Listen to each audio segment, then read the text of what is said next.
Ero adalah seorang perempuan desa sederhana yang hidup dari mencari jamur di hutan.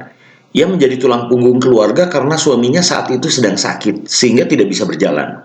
Sepintas tak ada yang istimewa dari sosoknya yang sederhana, namun ternyata ia adalah seorang peraih penghargaan Kalpataru, penghargaan nasional di bidang lingkungan hidup. Seperti apa keseruannya? Mari kita simak. Wikipedia, pengetahuan dalam tabel, bagan, dan gambar. Sobat Kike, penghargaan Kalpataru yang diberikan sejak tahun 1981 adalah penghargaan bidang lingkungan hidup yang diberikan kepada kelompok atau perorangan atas jasanya dalam pelestarian lingkungan hidup. Oh iya, Kalpataru sendiri berasal dari bahasa Sanskrit yang memiliki makna pohon kehidupan.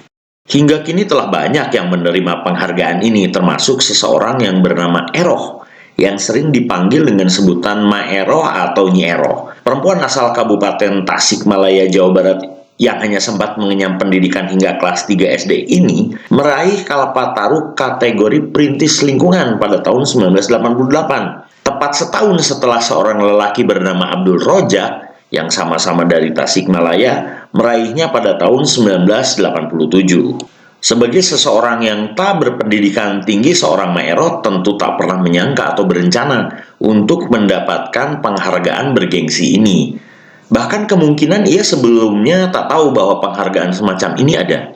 Maklumlah Sobat Kike, sumber informasi yang bisa masuk ke desa saat itu memang terbatas. Koran terhambat masalah distribusi. Siaran televisi memerlukan energi listrik. Satu-satunya yang paling mungkin adalah radio transistor yang bertenaga baterai. Tapi ini baru perkiraan admin ya Sobat Kike.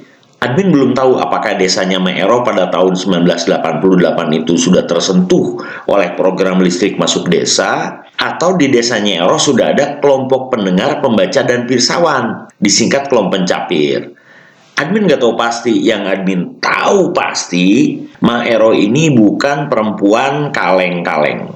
Beliau, Maero, berhasil memenangkan penghargaan Kalpataru karena dengan seorang diri merintis pembukaan saluran irigasi dari mata air di hutan, tempat ia biasa mencari jamur, ke areal pesawahan di desanya. Tepatnya ke pesawahan Kampung Pasir Kadu, Desa Santana Mekar, Kecamatan Cisayong, Kabupaten Tasikmalaya.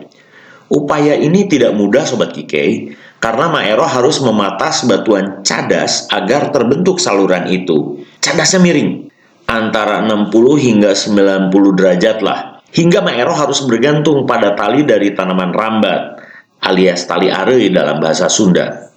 Peralatan yang digunakan pun hanya balincong atau belencong dan pacul alias cangkul. Paculnya yang seperti ini ya, bukan pacul yang ini. Salam hormat kepada beliau.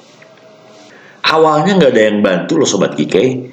Bahkan upayanya sempat dianggap mustahil. Namun berkat ketekunannya, berkat kegigihannya, berkat tekadnya yang kekeh petekeh mutekeh selama hampir 2 bulan, maka sebagian warga tergerak untuk membantu. Setelah kerja bakti tak henti memampas 8 bukit cadas dari tahun 85 hingga tahun 88, maka saluran sepanjang hampir 5 km ini rampung dan bisa mengairi sawah di 3 desa sekaligus Sobat Kike. 1 desa Santana Mekar, 2 desa Indrajaya, dan ketiga desa Sukaratu. Gokil nggak tuh?